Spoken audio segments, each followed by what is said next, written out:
오늘 여러분들에게 봉독해 드린 신명기 16장 13절로부터 17절까지 말씀을 본문으로 해서 하나님의 추수라고 하는 제목의 말씀으로 여러분과 같이 은혜를 나누고자 합니다. 우리들 모두는 하나님의 사랑 안에서 익어가고 있는 열매들입니다. 이제 곧 하나님의 추수기가 올 것이에요. 오늘날 이 세상에서 벌어지고 있는 모든 일들을 바라볼 때 뉴스 매체에 날마다 오르고 있는 온 세상 구석구석에서 일어나고 있는 수많은 일들을 바라볼 때 우리 하나님의 추수가 아주 가까이 다가와 있다고 하는 것을 느낄 수 있습니다. 요한복음 4장에서 먹을 것을 사가지고 예수님께로 와서 잡수시기를 청하던 제자들에게 예수님께서 하셨던 말씀,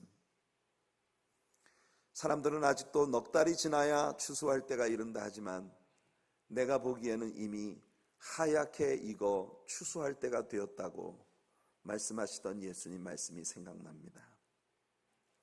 어제가 있었으니 오늘이 있고 오늘이 있으니 또 내일이 있을 것이다. 안일하게 세상은 그렇게 영원히 흘러갈 것처럼 생각하며 이 땅에 살고 있는 우리들의 영혼을 하나님께서 깨워주셔서 너희들이 이와 같은 일들이 일어나는 것을 보거든 고개를 들라 말씀하시던 예수님의 그 말씀에 귀 기울이며 세상에서 벌어지고 있는 모든 일들이 지금 우리가 고개를 들어야 할 때라고 하는 사실을 우리들에게 일깨워 줄 수 있는 그런 지혜가 우리들 모두에게 있기를 예수님의 이름으로 축복해 드립니다. 오늘 우리가 펼쳐놓고 있는 여기 신명기 16장 말씀은 이스라엘 백성들에게 하나님이 선포하셨던 3대 절기들에 대한 말씀입니다. 이 명절들을 우리가 주의 깊게 살펴볼 때에 이 명절들이 모두 농사와 깊은 관련을 가지고 있다는 사실을 우리가 보게 됩니다. 그렇습니다. 하나님께서 이스라엘 백성들에게 주신 이 절기들은 모두들 그들의 농사와 연관이 있는 절기들이었습니다. 그리고 놀라웠게도 이 농사와 연관된 그들의 절기들은 오늘 하나님의 농사, 하나님의 농장, 하나님의 밭에서 아름답게 익어가는 우리 하나님의 백성들을 향한 하나님의 농사와 추수의 계획들을 영적으로 보여주는 귀한 진리가 이 속에 담겨 있는 것이에요. 어쩌면 여러분들은 성경 가운데 이스라엘 백성들에게 이스라엘이 지켜야 할 명절들에 관한 이야기가 기록되어 있다는 것이 다소 불만이 되는 분들도 계실지 모르겠습니다. 게다가 이스라엘 사람들이 명절을 지키도록 명령한 이스라엘 사람들의 명절을 한국 성도인 우리들에게 가르치는 목사도 좀 불만스러울 수 있을지 모르겠습니다. 하지만 이 성경에 나타난 이 하나님께서 이스라엘 백성들에게 선포하신 모든 절기들이 하나같이 하나님의 영적 추수의 때에 추수되어지도록 하나님의 밭에서 익어가야 할 하나님의 곡식, 하나님의 알곡, 하나님의 열매들이 되어져야 할 저와 여러분들의 영적인 모든 상황의 진전들을 담고 있는 귀한 교훈을 가지고 있기 때문에 우리가 이 말씀들을 하나하나 뜯어보면서 이 속에서 지금 나는 영적으로 어디쯤 가고 있는 것인가 하는 것을 뒤돌아볼 수 있는 시간이 되었으면 좋겠습니다. 먼저 하나님은 모든 이스라엘 성인 남자들이 1년에 3차례씩 중앙 성소에 나아가 우리 하나님께 얼굴을 보여야 한다고 선포하고 계신 소위 3대 절기를 성경에서 보게 됩니다. 매년 3차례 이 3대 절기가 될 때는 이스라엘 성인 남자들이 여호와 하나님께 나아가 그 얼굴을 보여드려야 된다. 이 중앙성소는 이스라엘 사람들이 가나안 땅에 정착을 할 때 처음에는 실로에, 그 다음에는 길갈에, 그리고 다윗에 의하여 마침내 이 성소는 예루살렘으로 옮겨지게 되었습니다. 매년 성인 남자들이 하나님께 나아가 그 얼굴을 보여드리며 절기를 지키도록 명령된 이 3대 절기는 여러분들이 모두 이미 잘 알고 계신 6월절과 오순절 혹은 칠칠절이라고 불리워지는 절기와 마지막 초막절 혹은 장막절 혹은 수장절이라고 명명되어진 절기들입니다. 하나님께서 지키도록 명령하신 3대 절기 중 첫 번째 절기가 유월절입니다. 신명기 16장 1절로 8절까지 나오는 말씀에 설명이 되고 있는데요, 이 절기는 히브리 말로 아비벌, 히브리 사람들이 바벨론의 포로 생활로 끌려갔다 온 다음 바벨론식으로 바뀌어진 니산월, 이렇게 불리워지는 이스라엘 사람들의 종교 캘린더의 정월달이 되겠습니다. 이 정월 10일에 어린 양을 취하여 4일 동안 간직하고 있으면서 이 어린 양이 자신들의 죄를 위해 대신 죽는다는 것을 끊임없이 생각하게 하신 후 14일 저녁에 가족들이 함께 모여 이 양을 잡아 무교병과 쓴나물과 함께 신을 신고 띠를 띠고 지팡이를 잡고 서서 이 어린 양을 먹도록 명령을 받은 것입니다. 이게 바로 유월절입니다. 그리고 유월절에 이어서 따라오는 7일 동안은 무교절이라고 하는 명절로 지키게 되어 있었습니다. 아비벌 15일부터 21일까지죠. 이 15일과 21일은 아무런 노동도 하지 않고 대성회를 갖도록 하나님이 명령하셨습니다. 자, 이 유월절의 궁극적인 의미는 죄로부터의 해방입니다. 이스라엘 백성들이 죄로부터 해방된 것은 자신들의 의로 된 것이 아니라 온전히 어린 양의 피로 된 것이라는 걸 하나님은 이 유월절 절기를 통해 생각하게 하신 것이죠. 그 다음에 따라오는 절기가 바로 칠칠절 혹은 오순절이라고 불리워지는 절기입니다. 곡식의 낫을 대는 첫날은 무교절의 안식 후 첫날, 즉 초실절, 보리농사의 추수를 거두어드리는 그 첫날이었습니다. 그러니까 유월절이라는 절기는 보리를 거두고 밀을 심는 농사철의 한 중요한 절기입니다. 그 유월절의 절기와 유월절의 절기에 보리 농사의 추수와 밀 농사의 시작이 담겨 있는 것이에요. 그리고 예수님께서 유월절에 어린 양으로 죽으시기 위해 십자가에 오르시려고 예루살렘으로 들어오시면서 제자들에게 그 말씀을 하셨습니다. 한 알의 밀이 땅에 떨어져 죽지 아니하면 한 알 그대로 있고 죽으면 많은 열매를 맺는다고. 예수님 바로 이 유월절에 뿌려지는 한 알의 밀알이 되기를 원하셨던 것입니다.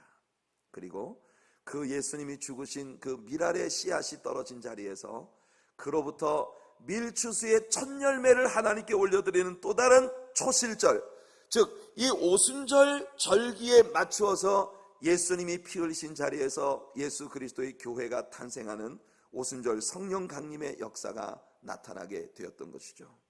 바로 초실 이 칠칠절 혹은 맥추절 혹은 오순절이라고 다양하게 명명된 이 절기는 유월절을 뿌려진 밀추수를 거두는 그런 절기가 되겠습니다.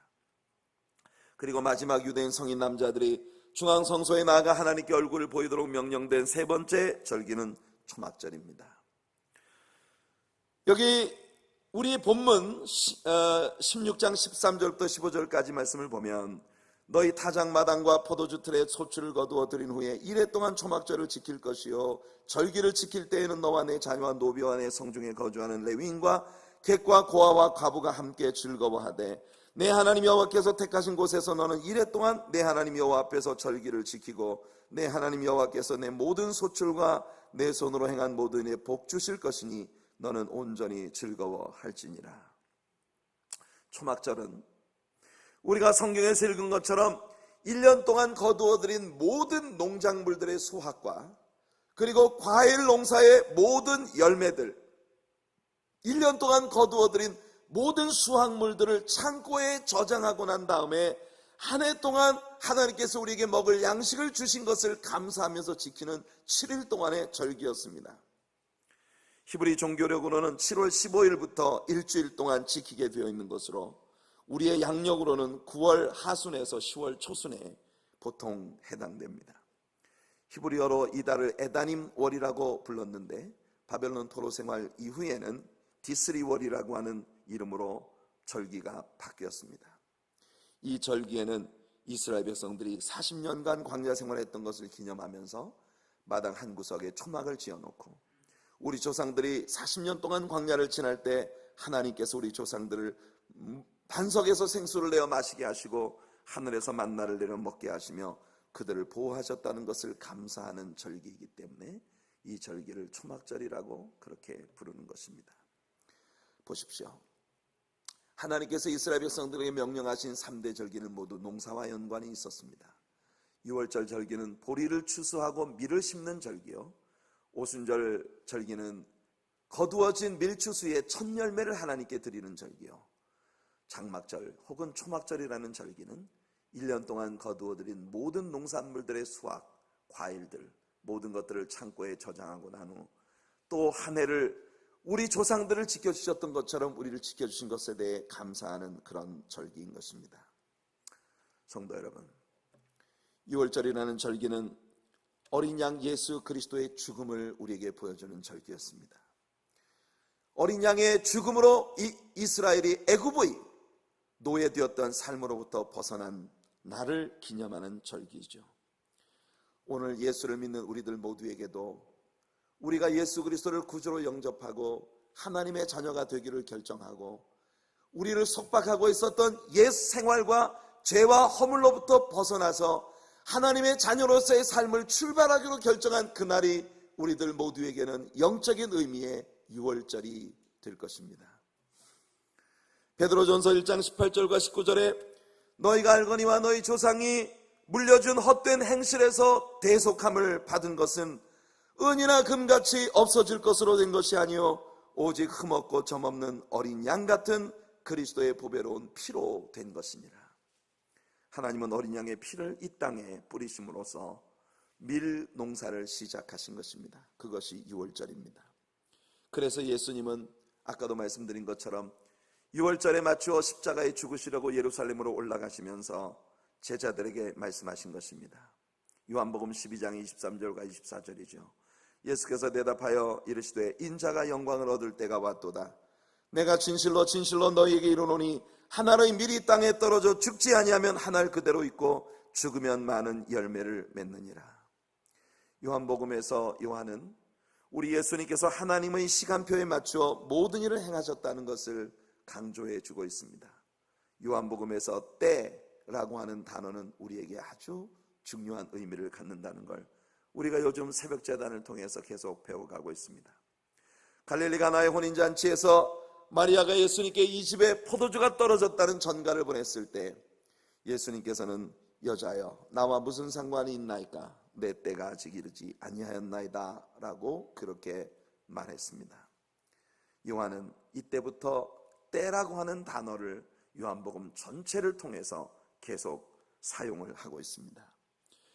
여러 번 예수님께서 성전에서 바리새인과 사두개인들을 꾸짖는 날카로운 설교를 하셨지만 바로 어제 새벽제단에서 우리가 그제 새벽제단과 어제 새벽제단에서 말한 것처럼 가늠하다 현장에서 잡혀온 여자에 대하여 예수님께서 그녀에게 사죄를 선포하며 백주 대낮에 연복궤 앞에서 당대 종교 지도자들의 모든 허울뿐인 명분만 가진 거짓된 신앙에 대해 꾸짖으실 때 아무도 예수님께 손을 대지 못했던 것은 아직 때가 되지 않았기 때문이라고 요한이 설명하는 것을 우리는 배웠습니다.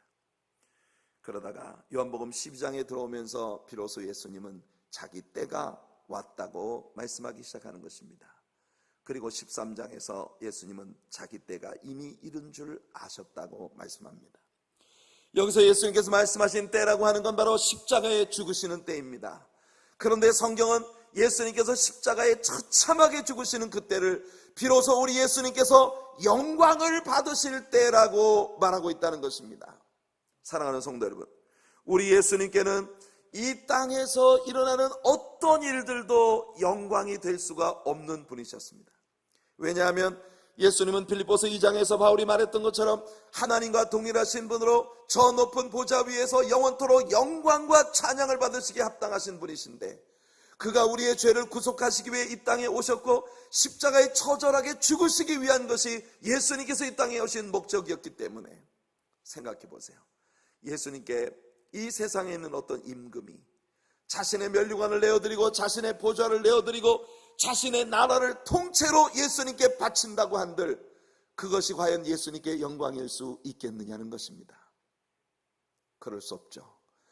본래 그가 계셨던 하늘 보좌에 저 영원한 천국에서 영원토록 세세무궁토록 천군 천사와 구원받은 무리들, 각 백성과 족속과 나라와 방언들 가운데 구원받은 성도들의 영원 무궁한 찬양을 받으실 그 영광을 내려놓으시고 이 땅에 우리와 동일한 육체를 입으시고 내려오셔서 십자가 위에 처절하게 죽으시는 그분에게 사람들이 무엇을 드린다 하더라도 그것은 진실로 영광일 수가 없는 것입니다. 그러니 예수님이 십자가를 지시는 순간이야말로 예수님은 드디어 그 영광의 자리로 다시 돌아가실 때가 왔다는 것을 의미하는 것 아니겠습니까? 사랑하는 성도 여러분, 예수님은 그래서 그가 십자가에 죽으실 때를 영광을 얻으실 때라고 말씀하시는 것입니다. 저는 우리 신자들도 그와 같이 세상을 살아야 한다고 믿습니다. 우리가 예수님을 믿고 하나님의 자녀가 되었다면 우리의 본향은 더 이상 이 땅이 아닌 것입니다. 바로 저 하늘나라인 것이죠. 우리가 이 땅을 떠나게 되면 우리는 저 하늘나라에서 예수님과 함께 영원 무궁토록 영광을 누릴 것이라고 성경이 우리에게 가르쳐 줍니다. 기쁘신가요? 진정으로 기쁘십니까? 이 땅에서나 영광을 누려야지 천국에서 영광 누리는 게 무슨 소용이 있어? 혹 여러분 아직도 이런 생각에 사로잡힌 것은 아닙니까? 당장 세상에서 먹고 사는 일이 중요하고 당장 이 세상에서 사람들에게 칭찬받고 존영을 얻고 존귀를 얻는 것이 전부이지 눈에 보이지도 않는 하늘나라에서 영광을 누리는 게 무슨 소용이 있어? 혹여 아직도 여러분들의 가치관에 이렇게 변화가 일어나지 않은 생각을 가지고 계시지는 않은지요? 저는 사도행전을 공부할 때 깜짝 놀랍니다. 사도행전 6장에서 우리는 스데반이라는 집사를 봅니다. 그는 신실했고 성령과 지혜가 충만하며 하나님과 사람들에게 칭찬받던 인물이었죠. 그런데 7장에 보면 참으로 아깝게도 그가 죽임을 당합니다. 귀를 막고 이를 갈며 아무리 좋은 말을 들려주어도 듣지 않기로 작정한 사람들이 이를 갈면서 달려들어 돌로 쳐서 그를 죽입니다. 성난 폭도들에게 처참하게 돌에 맞아 죽어가는 그 모습을 보면 우리들 모두의 마음 안에 너무나 불쌍하다는 생각을 갖게 됩니다. 얼마나 안타깝고 아까운 일인가. 저렇게 아까운 사람이, 저렇게 소중한 사람이, 저런 사람은 좀 더 오랫동안 우리 곁에 있으면서 행복을 좀 누리는 모습을 우리가 봤어야 하는데 그것이 일반적인 사람들의 생각이죠. 그러나 기실 성경이 우리에게 전달해주고 있는 그 상황에서 벌어진 모든 일들은 그와 정반대되는 상황이 벌어지고 있었다는 것입니다. 돌에 맞아 얼굴이 터지고 갈빗대가 부서지고 눈이 정말 튀어나올 정도로 그렇게 돌에 맞아 처참하게 볼 수 없는 몰골로 변해가고 있는 그런 상황 가운데에서 그가 하늘을 우러러보며 그 얼굴이 천사처럼 빛나고 천사처럼 행복했다고 성경은 우리들에게 전해주고 있는 것입니다. 이게 웬일입니까? 아니 어떻게 그렇게 무참한 폭도들에 의해서 크고 작은 돌들이 날아들어와 온몸이 부서지고 머리가 터지고 피가 솟구치고 온몸이 정말 눈뜨고 볼 수 없는 목불인견의 참상으로 망가지고 있는 그 순간에 그 얼굴이 천사처럼 빛나는 얼굴로 그렇게 해맑게 웃으면서 하늘을 우러볼 수 있다는 겁니까?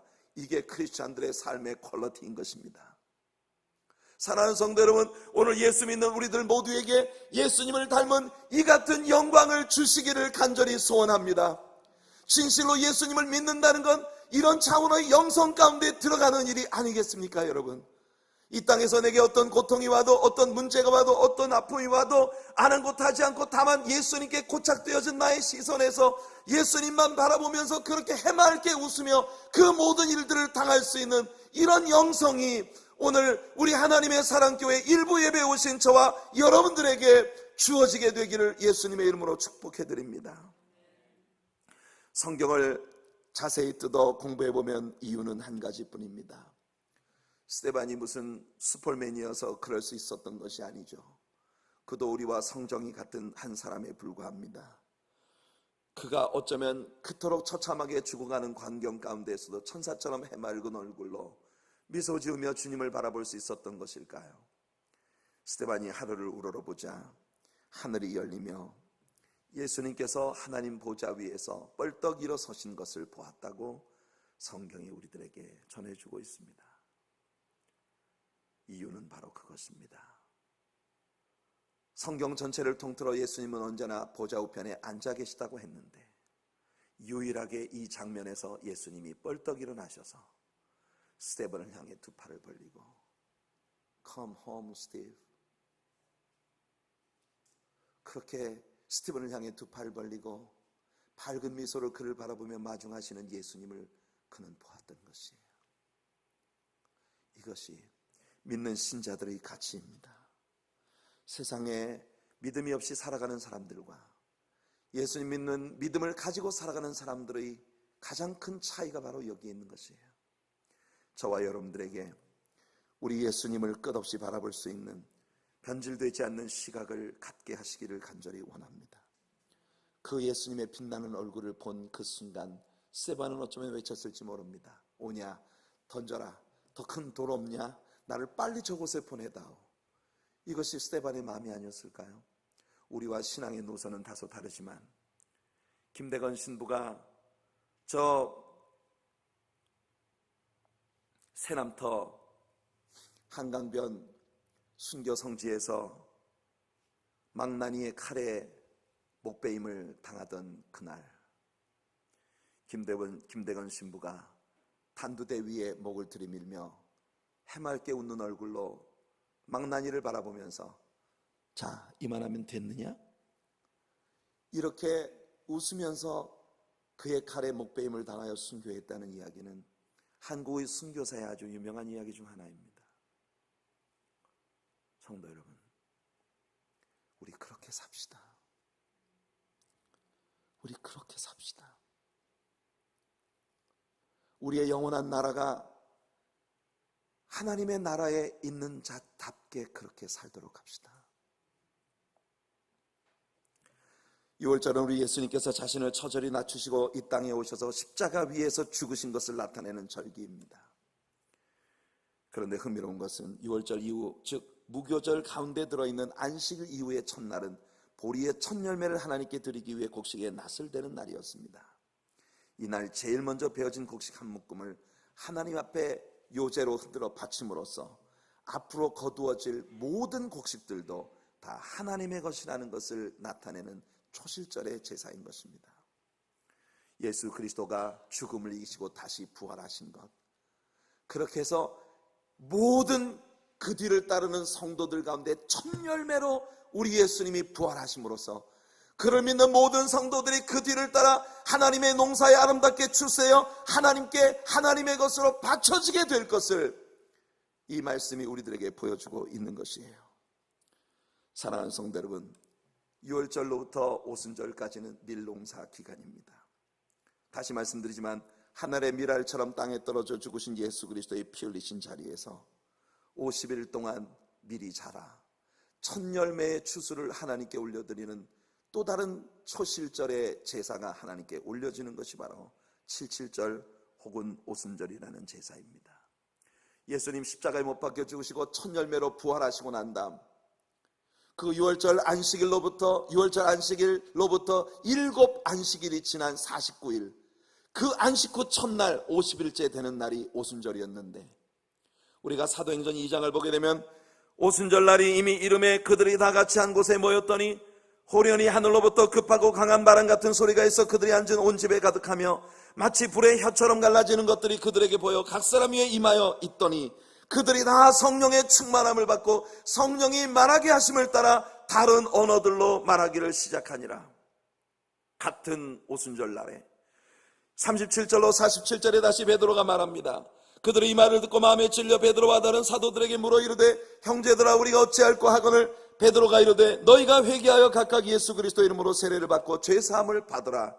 그리하면 성령을 선물로 받으리니 이 약속은 너희와 너희 자녀와 모든 먼데 사람 곧 주 우리 하나님이 얼마든지 부르시는 자들에게 하신 것이라 하고 또 여러 말로 확증하며 권하여 이르되 너희가 이 패역한 세대에서 구원을 받으라 하니 그 말을 받은 사람들은 세례를 받음에 이날의 신도의 수가 3,000이나 더하더라.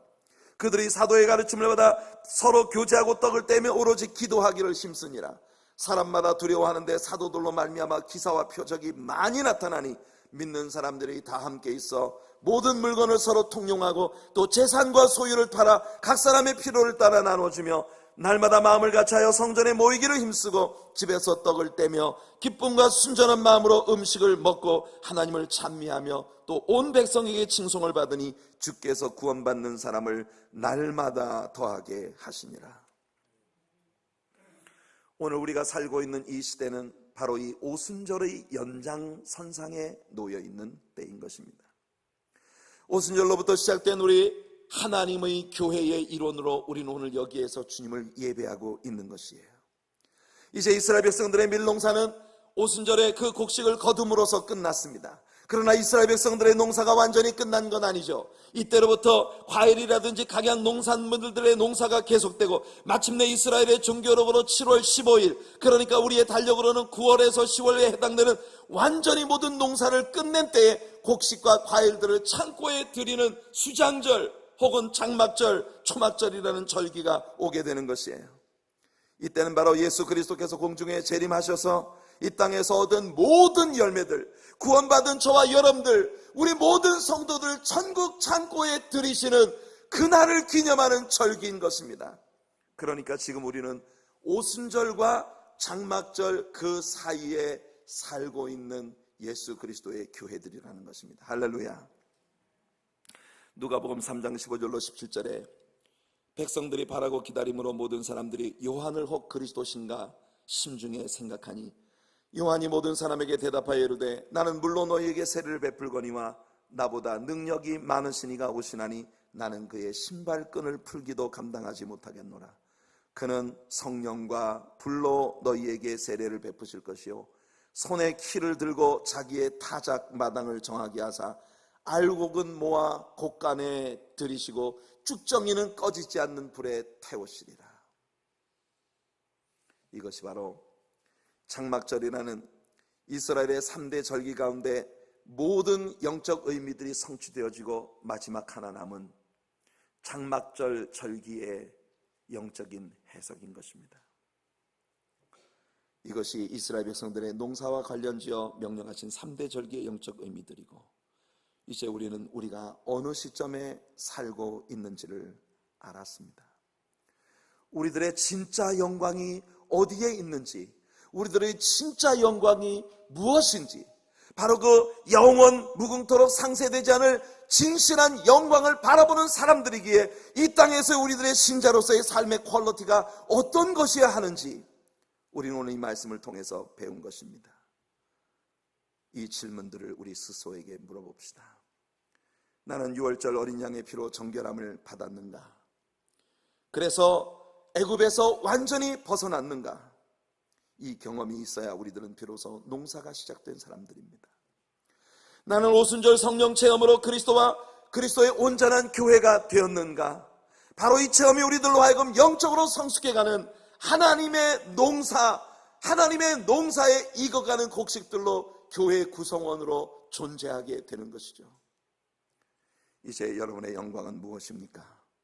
우리 주님의 수장절, 이 땅의 모든 알곡들을 거두어 천국 창고에 들이시는 예수님의 재림의 날을 진실로 여러분들은 바라보며 살고 계신가요?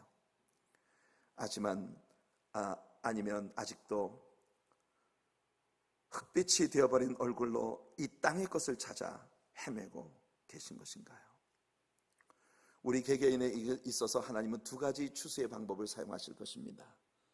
하나는 우리 개인의 죽음의 날이고 또 다른 하나는 예수님의 재림의 날입니다. 예수님의 재림이 있기 전에 우리가 이 땅에서 죽음을 당하게 된다면 그날이 하나님의 추수의 날이 될 것입니다. 우리 개인에게.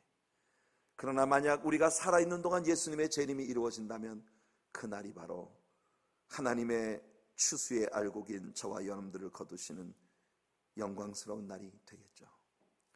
십자가에 죽으시는 날을 성경은 예수께서 영광을 받으신 날이라고 말했고, 스데반 집사가 순교한 날은 하나님께, 예수님께, 스데반 집사에게 모두에게 영광이 되었던 날이었습니다.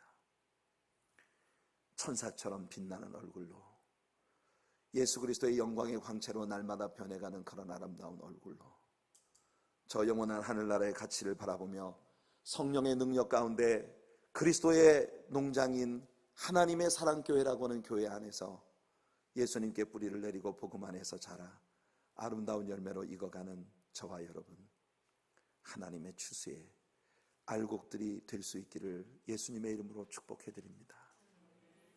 더 아름다운 많은 열매를 이 하나님의 추수에 가입시키기 위하여 우리는 내일 단기 선교를 위해 마네아데로로 떠납니다. 하나님께서 이 여행 가운데 함께 하시고 우리 교회가 하나님의 추수에 동참하는 그런 아름다운 교회로 늘 설 수 있게 되기를 예수님의 이름으로 축복해드립니다.